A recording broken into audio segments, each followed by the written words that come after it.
This is the all-new Focus Sam2. It's a big super enduro bike with slack head angle, a long wheelbase and a 180mm fork out the front and 170mm of rear wheel travel. Designed around dual 29er wheels, it's a bike built to hit the chunky stuff with a completely redesigned frame over the previous version and a bigger 750 watt-hour battery powered by the Bosch smart motor system.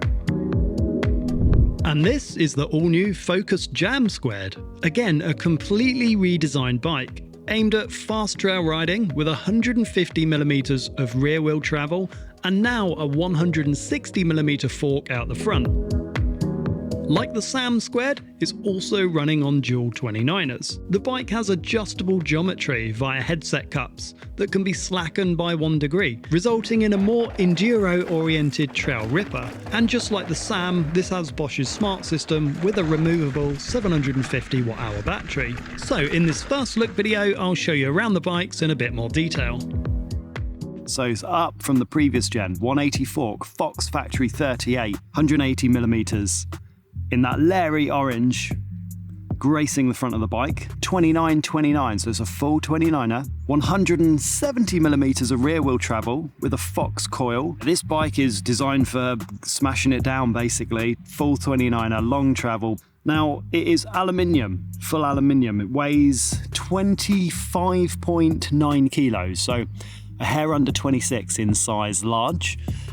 So it's not a lightweight, it's not a super light bike. It's a big brawler of a bike designed to climb up and go down all day and basically smash through anything. And I've been riding this for a couple of days and that is exactly what it does. So a 4-bar layout with a horizontally mounted shock, which is different from the vertically mounted shock they had before. Designing it like this leaves space for the bottle down there and saves 700 grams of weight, and that is the amount that the Bosch 750 battery added. So what Focus are saying is this hasn't added any more weight to the prior gen. Saved 700 grams with a rear suspension and added 700 grams with a bigger battery, so net is the same weight as before. The bike has a reach in XL up to 525mm and a long wheelbase with a 450mm chainstay. The Sam2 also has adjustable headset cups, so it can be run as slack as 63.5 degrees. So let's check out the two bikes side by side. Everything about it looks bigger, beefier. It's got the Mavic D-Max wheels, really burly e-bike wheel set, a little bit heavier than the Jams, and the Fox 38, so pretty leery orange. It really sets it apart. Like loads of travel. Arguably, this is kind of like in big mountain territory, like sending it down big blind things and just having loads of spare travel on tap, maybe. Kind of like long travel e-bikes myself. So I'm interested to find out how this feels in comparison. Big difference at the back is the coil shock. It's got the Fox coil. Now coils give you a nice plush sensitive feel over, like we've got loads of little rocks and things down here. So I could just ride straight down here, blast down here, and that back would just be moving really subtly but super sensitively over all of this stuff. So the breakaway force required on a coil shock is very, very little. So as I kind of just press here, I'm putting hardly anything in there. Now, because coils can be a bit more linear, you can kind of blow through the travel quite easily, but Focus say they've designed this in such a way that it ramps up, the progressivity of the rear ramps up. So as you're forcing through that travel, it starts to get harder for that rear end to compress. So what that means is you should have less kind of bottoms out. But it's a 180 front and 170 rear. Wheels are a little bit heavier, fork is heavier, coil is heavier. So everything about the bike is designed for sending it and getting rowdy and just hitting stuff. So I'll take the water bottle off, but I can tell you, having picked it up and moved it around already, everything feels a little bit heavier, like just, you can notice it. It's about 1 kilo roughly, but it feels a bit heavier. We're running the Bosch Smart system with a controller mounted on the bars, not the new system controller that goes in the top tube, but instead we've got a charging port on here that is really useful actually for long days out. I've charged my phone on there and my GoPro. It's such a good idea having a charging port because you've got a massive portable battery on your bike and that just allows you to power your devices. I can charge my camera. I charged my GoPro on it last night because I ran out of battery, and I've charged my phone from that. So if you've got a 750 watt battery on your bike, Why not have a little port so you can charge something, just like you do in your car or something? Neat, I like that. Would be nice to see a future update with the system controller and that, because I don't like that. I'm not a fan of that chunky control unit, I don't like it, but it wouldn't stop me buying the bike, I just don't like that controller. The aluminium Jam2 also features the same Bosch integration, but there's a new limited edition carbon Jam2 being released with the new integrated Bosch system controller. I'll be sure to feature that one soon. So we've got 160 fork on the front, up from 150 on the previous generation. So longer travel fork, Fox 36 on this bike, 36E, and 150mm of rear wheel travel, 29 front and rear. This one has headset cups just in the head tube here that you can rotate, and you can change the head tube angle from between 65.5 degrees, and you can slacken it by 1 degree to 64.4, which is pretty cool. So I'm running it in the slack version at the moment. Looks a little bit more compact, is large. Both of the bikes are actually in size large, but I know already from the stats this is a bit lighter, around 1 kilo lighter. It's got lighter tyres on, Big Betty on the rear.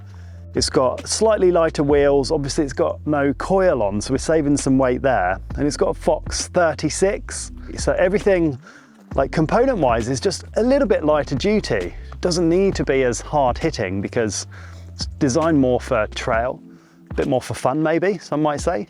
So it's got Magic Mary and a Big Betty. And I think, yeah, Super Trail and Super Trail. So no gravity-based tyres on here, although the Shrubby tyres are fairly burly already. We've still got the little charge port on the top. So the frame, the actual front triangle, looks really similar kind of linkage design, but we've got 150mm of rear wheel travel. Now an Airshot can feel a little bit maybe less sensitive over small bumps, but in return you get a bit more of like an agile, poppy, playful feel. So when you're kind of compressing, you get nice and fast rebound, usually compared to a coil shock. So I'm expecting it to feel a little bit more lively with its shorter travel and air shock, lighter tyres, lighter wheels, and lighter overall weight. Now I should add that both of them have a system weight, a total system weight of 150 kilos, and a system weight is the rider and the bike weight. So the bike, let's say for example, weighs 25 kilos, the rider, backpack and all of the stuff on you can weigh up to 125 kilos. So that's pretty good, because some e-bikes, they have a low system weight, and it means that, you know, you don't want to break it, especially if you're carrying a backpack with loads of stuff in it and you're maybe 90, 100 kilos. So 150 kilo total system weight on this and the Sam. Just swapping over to this bike, you can feel instantly, like just picking it up, you can feel it feels different. It's a little bit lighter, and that is noticeably lighter. And just kind of dropping it on the floor, it wants to kind of bounce up a little bit. It's considerably different in terms of the setup. So little charge port just down here for the Bosch Smart Charger. Hopefully that'll stay waterproof. It's a little bit fiddly to kind of, yeah, put on, a little bit flappy, but I think that should stop water, any kind of water ingress and all that kind of stuff. So on the linkage here, they've changed this from the previous versions to save weight. The last one had a shock kind of slung down here, and the reasons they've done that is, first of all, to save weight, but also to package the big battery, the Bosch 750 battery. Bosch batteries are massive. It's like all the way down there, and it's slung right down here, and you can take it out the bottom, and then the motor is rotated up, so you get this kind of centralized mass with the weight moved up, with the motor rotated up, battery slung super low. Looks pretty cool. There's a little air vent just here to keep that motor cool. So as you're blasting along, it's gonna give you an air-cooled motor. So yeah, like it. Does give quite a chunky aesthetic down here. It looks quite massive. I guess the mass is all kind of centralized. It's fairly low. My next video is a comparison of both of these bikes together, enduro bike versus trail bike. So if you want to be the first to see that, make sure you're subscribed, as that one's coming out real soon. And as ever, thanks for watching, and I'll catch you soon.